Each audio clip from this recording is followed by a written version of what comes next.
Welcome to the Broncos podcast with Troy Renck. I am your host, Troy Renck from the Denver Post. It was a fantastic weekend for the Broncos. Not necessarily me, and I like to make things about me, as you all know. As I went to Kansas City to watch the Buffs control their destiny and play the Kansas Jayhawks, and they got rock, chalk, and Jayhawk. Devin, real deal, Neal. Legacy game. 270 yards. 207. It felt like 270. 331 on the ground. Buffs now need help to get into the Big 12 championship. It really works against them. They need a couple teams to lose. They need to beat Oklahoma State. Doesn't look great. It doesn't diminish their season. It really doesn't. It's just it always stinks in sports when you control your own destiny and you're unable to finish and you leave it to where you got to get help.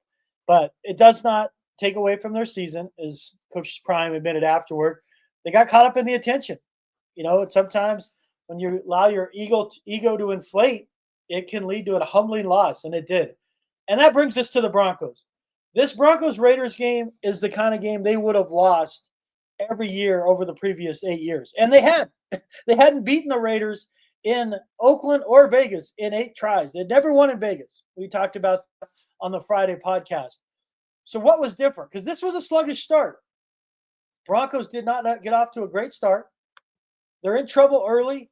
And all of a sudden, the special teams thing rears its head. But they found a way. How did they do it? What makes this team different? What makes this team at 7-5 think they're going to go in the NFL parlance bowling, go to the postseason? Because there's some obvious cases and places you can point to and why this team, as players were saying in the locker room afterward, has finally turned the corner. The blinker's no longer on. What are those reasons? I want to get to all those after the break. Have you been injured in a car wreck or hurt at work? What are you waiting for? Give my friends at Hoggett Injury Law a call. Their motto with us, it's personal. That's because it is. I've known Darby forever. Darby Hoggett is a man you can trust. We became good friends. Many of his clients become his good friends. You don't even have to pay Darby up front. If your case goes as planned, Darby will be the one writing checks to you. He's a huge Bronco fan, too, so maybe get him on the horn and talk about the Broncos season. Again, if you've been hurt in a car wreck or injured at work, give Darby a call. His team's number, 1-833-HO-GGATT. That's 1-833-HOGGET, or visit their website at hoggettlaw.com. BetOnline is the world's most trusted betting platform and your number one source for online betting. From the earliest odds to in-game live betting, BetOnline provides you with all the action and the ability to watch the games as they happen. With the largest selection of odds, they've got everything from football, NBA, college basketball, NHL, UFC, and MMA. Head to BetOnline today. Get in on all the action with America's most trusted site for online wagering. BetOnline, the game starts here. Well, it is a Victory Monday, folks. Welcome back to the pod. This is Troy Renck from the Denver Post. It's a Victory Monday for your Denver Broncos. Broncos country, enjoy it. Your first road win over the Raiders since 2015. Enjoy it. Soak it all in. They swept the Raiders, as you should do. Good teams beat bad teams, folks. And all these years when the Broncos couldn't beat the Raiders, that told you. It articulated. They weren't a good team. Now, the building blocks are in place. They're going in, and even when they don't play their best, they win. And trust me on this, the Broncos need not apologize for a road win ever, especially against the Raiders. They played some of their worst football over the last 8 years against the Raiders on the road. And it didn't start off great. Broncos allow the Raiders to hang around. It is a very, very sluggish first half. You're looking at a Broncos team that, offensively they're doing good things. They're running against the light box. It feels like they're establishing momentum, and then they're clunky in the red zone, settling for field goals. Field goals typically lead to road losses, but they're staying in the game that way. But they're keeping the Raiders in it through poor special teams play. Mike Westhoff, where have you gone? A lonely Broncos country turns its eyes to you. Now, Mike Westhoff, known for being a brilliant special teams coordinator, stepped down after the Kansas City game because of vision problems, and they're still working through some stuff. They fixed the field goal operation. That's no longer an issue. Well, let's Boots 5 field goals. He's got a shot at special teams player of the week with 5 field goals. If you ever see those honors, always watch, unless it's a record-breaking like career performance, an all-time NFL record. Guys that win Player of the Week honors almost 99% of the time are on winning teams. If you've ever wondered about that, because there's been a few Broncos through the years that should have been Player of the Week, and it basically doesn't happen if your team doesn't win. Just FYI, and unless you break an NFL record, career, an all-time record, that's different. But Lutz has a shot to win. He won earlier this season as well, but the field goals are ways to lose road games, and they give up a huge return, 59-yard kickoff return, leads to the Raiders' first touchdown as the Broncos find themselves behind. And then you're like, okay, they're fine. They're going to settle down. It happens. And then they give up a fake punt, a 34-yard completion on a fake punt that leads to a field goal. And now the Broncos are climbing a little bit. They're climbing. So they were up 3-0. Then it's 7-3 Raiders, 7-6 Raiders, 10-6 Raiders. And you go into halftime with the Broncos trailing 13-9. And that, again, felt a lot like the games they've lost here in the past. Doing just enough to lose, making mistakes, and penalties. You had Mike McGlinchey had 3 penalties in the first half. You give up a long kickoff return. You give up a fake punt. But this game, just as the one in October, changed with an interception. It changed with interception. They get the momentum back. And Bo Nix, folks, when are people going to just admit? All of you who say he is a low-ceiling system quarterback. Really? Really? Do you understand, over the last 9 games, he's only the second rookie ever to have 16 touchdowns over 9 games while getting intercepted only twice or less. Last guy to do that, Dak Prescott, is in 2016. He had 18 touchdowns and 2 picks. Bo Nix has 16 and 2 picks. It's okay to say Bo's playing well. Believe me, I've been wrong on plenty of players through the years. The way people, media critics media critics have dug in specifically against Bo Nix, that keep going deeper and deeper and deeper into the weeds to find an analytical stat that supports their thesis that he's not very good, you look asinine. Just step back and look at the macro view once in a while. Let your eyes tell you. I'm not saying the kid's a Hall of Famer. I'm not putting him in Canton. But to just criticize him and cherry pick stats when the Broncos are 7-5, and over his last 10 games, he's accounted for 20 touchdowns and 2 interceptions. He's just not turning the ball over. Under what metric is that not good football?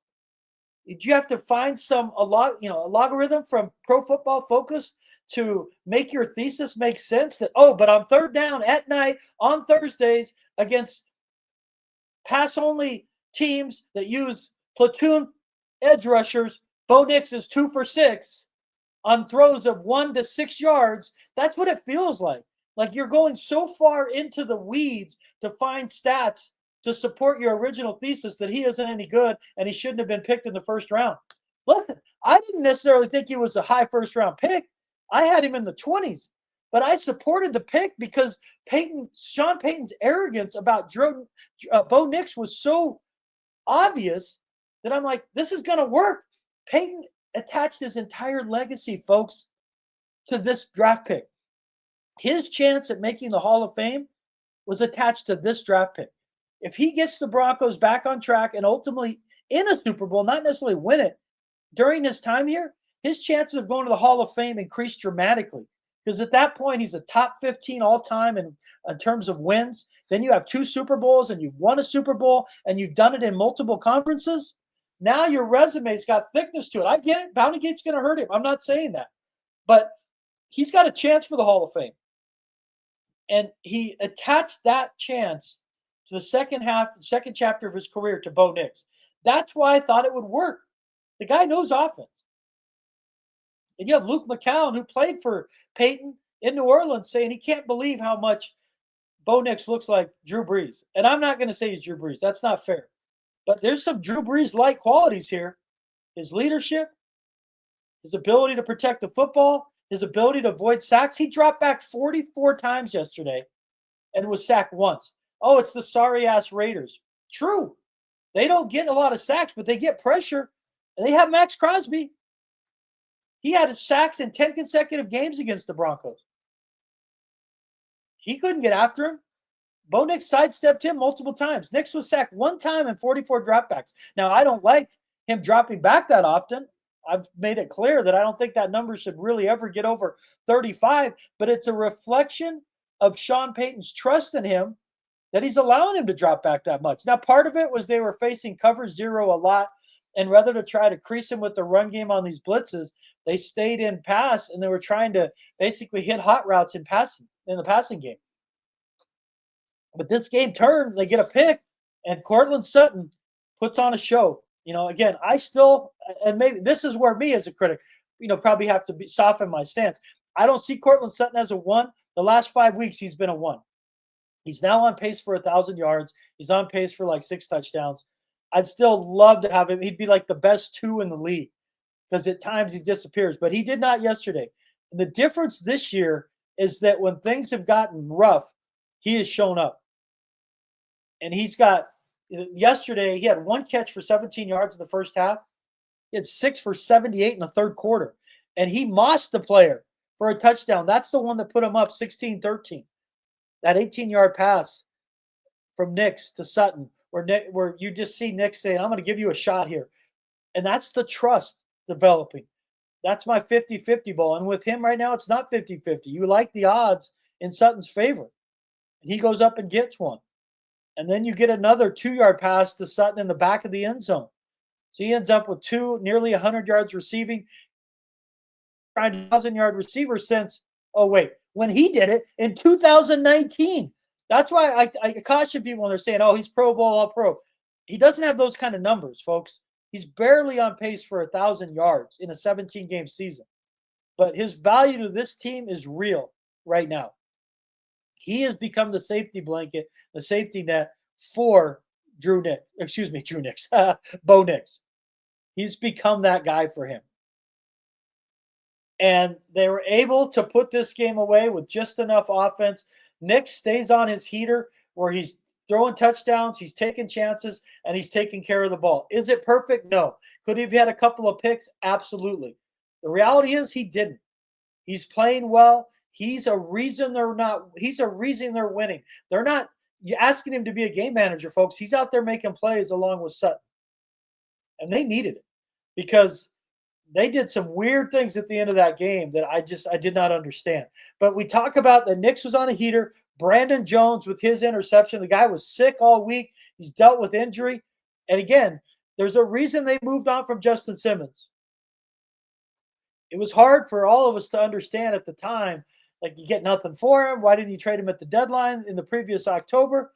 It came down to Sean Payton not wanting to pay that number for a free safety, which was in line with the industry trend as we saw like 6 standout free safeties get cut over the course of like a month. And now Simmons has a chance to reach the playoffs in the NFC North with the Falcons, but they wanted a different type of player at that position. They wanted more physicality. They did not want necessarily a ball hawk. Even though Jones can catch the ball, he's had 2 picks. Now he had the one against Tampa as well. I think it was Tampa. And that has been good. But the reason they got him was this physicality. And he's a leader back there. He's shown part of a defense that is, kind of a bunch of mutts, guys who've been overlooked. They only have the 1 first-round choice in Surtain. And you see that mentality kind of coalesce in this group, where they have guys who really get after it, really feel like, hey, you've told me my career I couldn't do it. You told me they've heard their whole career what they can't do. And you get to that point in your career where when you're in a situation like this, it's not necessarily about proving people wrong. It's about proving those who believe in you right. And that's what I see when these guys play for Vance Joseph. But that was a huge, huge interception by Brandon Jones. A huge interception.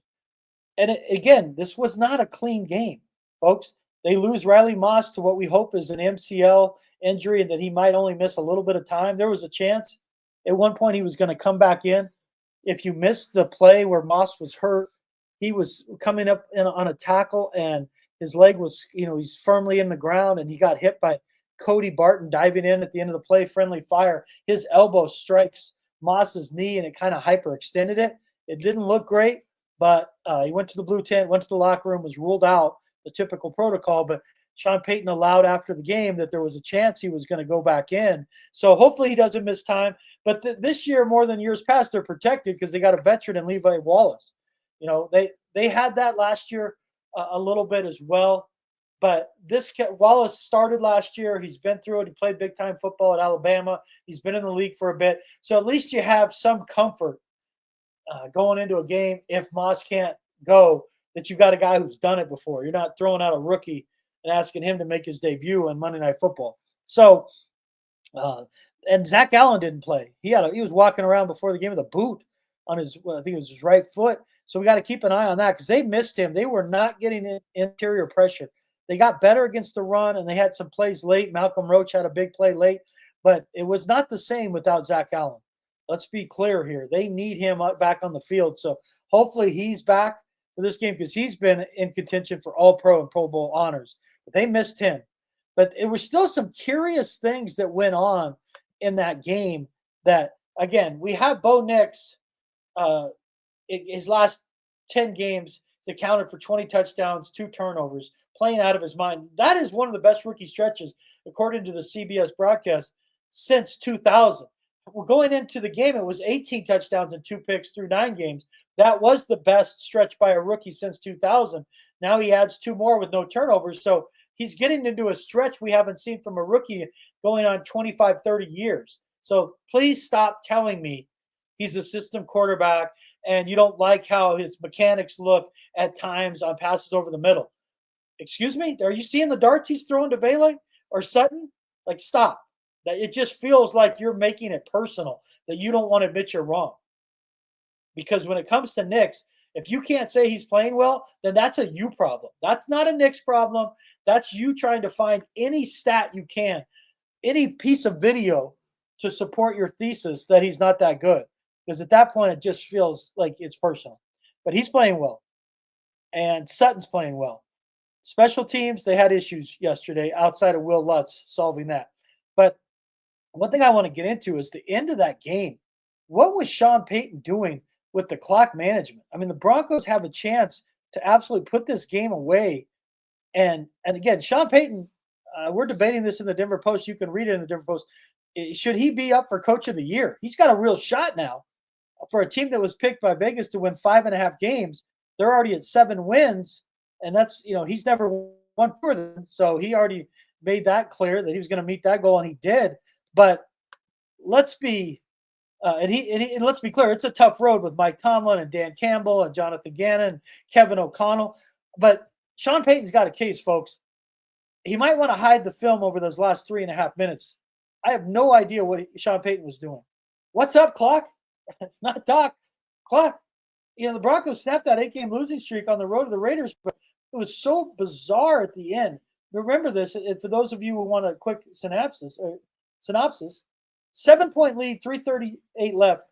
Sean Payton, it became a bizarre sequence of play calling. He calls 3 consecutive passes. All you figure they're going to do is run the football 3 times, force the Raiders to take their timeouts and punt, and then you're up by a touchdown and they got to go, 80 yards, 75 yards to tie the game. I'll take those chances with this defense all day. And no, they don't do that. Instead, they throw 3 times, all incompletions. Like, I can see if you run twice and then on 3rd down, you look up and say, you know what, let's put this game away. Let's go for a pass on 3rd down. Okay, at least they burned their timeouts then, and you put them in a little more precarious position. Nope. They pass all 3 downs. All 3 are complete. The Broncos took 15 seconds off the clock. It was essentially like a turnover. And one of those passes was nearly intercepted. So it just was so bizarre. Like Peyton was going for the kill shot, and I don't know if it was ego or just adrenaline. Like, we're going to go. And you look up, and now the defense has to get another stop. And they did, but they shouldn't have been in that position. Should not have been in that position. You want a desperate Raiders team. And the Raiders got messed up because Gardner Minshew on a sack broke his collarbone, so Desmond Ridder came in. There's not a lot of confidence Desmond Ridder's going to come in and lead the Raiders to a game-tying or game-winning drive with a two-point conversion. It just was bizarre when Sean Payton talks about cleaning up the small details and that this team's going to play in bigger games and you have to play cleaner football against better teams. I agree on all of that. He's got to coach better in those situations because I think he's coached his ass off this year for the most part. That was a bizarre sequence. You take out the Seahawks opener when he had Bo Nix dropping back like 50 times in those first couple games, really. And then this sequence here, I mean, I think he's really coached well. The game plan he's built for Bo Nix and the way they've blended Nix's strengths with Sean Payton's plays and scheming them together and reaching that point where they're together, I think has been brilliant at times. And you've seen the growth in Nix, and it's why he's a real candidate for Offensive Rookie of the Year along with Jaden Daniels. He's right there, folks. Don't even bring up MVP conversation because if a quarterback doesn't win it like Josh Allen or Lamar Jackson, it's going to be Saquon Barkley after last night. Holy crap, did he put on a show. And he's got his Heisman moment, if you will, with that backward jump over a defender. But Bo Nix, Sean Payton have blended well together. Payton, I thought last year really was rusty and had some just odd coaching moments at Kansas City, at Detroit, and specifically the end of that Patriots game. This game, it just why he didn't soak the clock, I have no idea. He's supposed to do a conference call later on Monday, so maybe that'll be one of the questions asked of what was the strategy there. I'm guessing he's going to say they're going for the kill shot just to end the game right there. But 15 seconds off the clock, you give the ball back to a good quarterback. I mean, in a game against a team on the road, I mean, at some point, it's not fair to your defense. I don't want to hear they lose on a two-point conversion and blame the defense. Come on now. We've got to be fair here. So where does this leave the Broncos now? Where does it, when we look up, where does it leave the Broncos now? Again, it's 7-5. They're in the 7th spot in the AFC playoff picture. They're in the playoffs.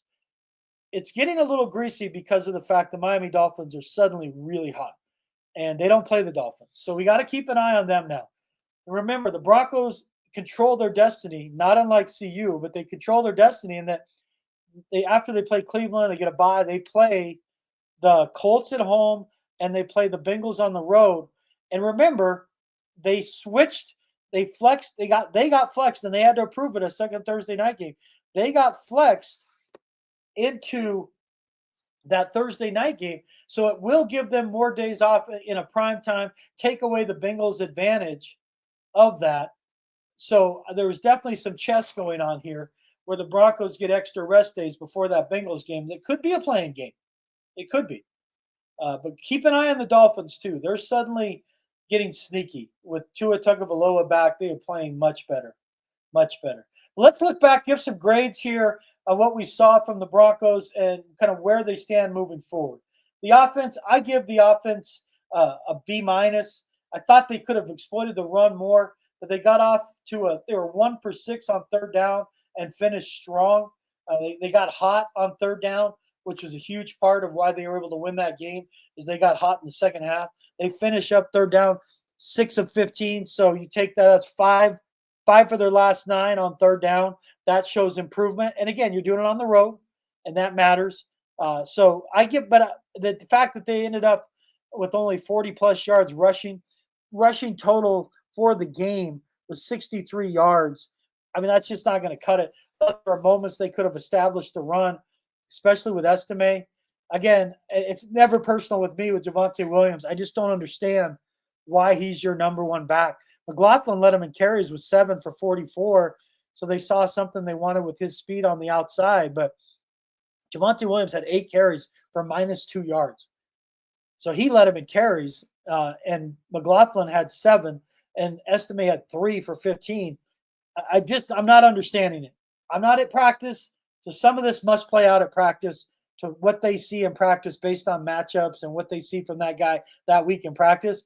But it's hard to convince me, based on what I'm seeing on Sundays, that Estime shouldn't be the lead back. I just don't see it. I don't see how he's not that guy. It just doesn't make any sense to me. So that's why I'd say B- offensively. I thought they could have been better at the run. And let's be honest, the 3 penalties by McGlinchey, That he's got to clean that up. He's got to clean that up. It hurt him on a couple of drives. So you look at the defense. I think that I give their defense a C. Again, they weren't getting pressure early. They got down early at halftime, but they were able to find a way to hang in there. The big pick by Brandon Jones, the safety, was huge. It's just without Allen in there, you could see the Raiders focusing on John Franklin Myers. They're able to get better matchups inside against DJ Jones, and they miss Allen. He plays in a way that is so relentless. He forces you into mistakes. He forces you into mismatches. So, but I give the defense a C plus because of the way they finished.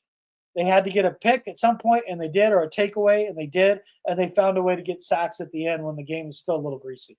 Special teams, I give it a C. And it's crazy on a game we had 5 field goals. It's just because you give up a big kick return. That can't happen. It just can't in the NFL. There's so few big kick returns. And I know it feels like there's a lot if you're watching Red Zone. There really isn't.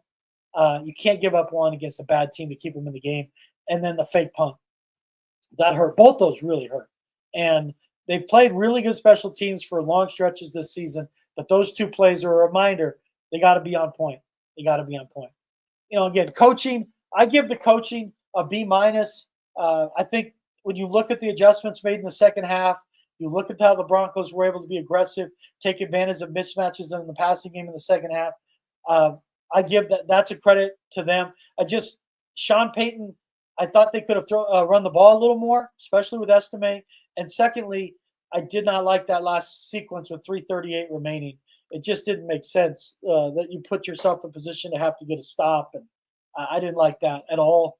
I thought you're testing fate there by not putting yourself in position to just run out of clock. But again, Peyton loves the culture of this team. He loves who this team has become. He thinks they're tougher, they're mentally stronger. There's clearly an investment that wasn't there last year. Players are taking ownership, and let's be honest, it's hard to have confidence without results. It's hard to buy in without it. You're 7-5 now. You have 5 games left. The carrot is right there in front of them to get to 10 wins, to go 3-2 over the last 5. It's right there, folks.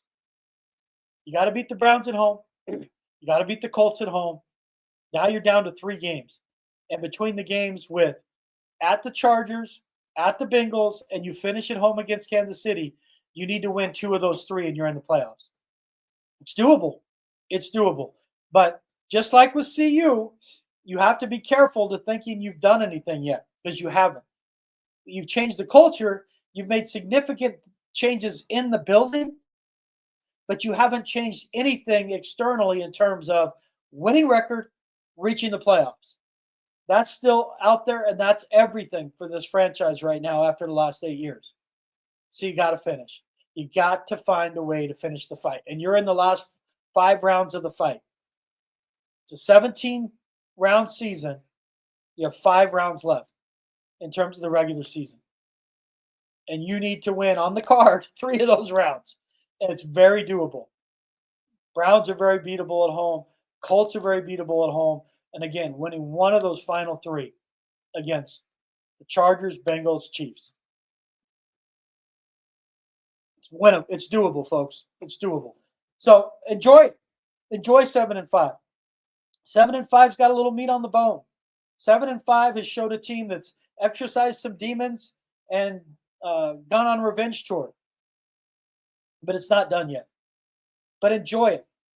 Enjoy the fact they've got a franchise quarterback. They got a kid who can stand up and not flinch in the moment. They've got some young talent developing. On a side note, Nick Bonitto, 10 sacks. First Bronco with 10 sacks since 2018, when Von Miller had 14.5 and Bradley Chubb had 12. Courtland Sutton on pace for 1,000 yards. First receiver on pace to do that for the Broncos since 2019 when he did it. They're not going to get a 1,000-yard runner, but they are going to get a passer who has a real chance in Bo Nix to win Offensive Rookie of the Year, and a coach in Sean Payton who's going to put himself in position for votes for Coach of the Year. All good things. Enjoy it, savor it, but understand you got to finish.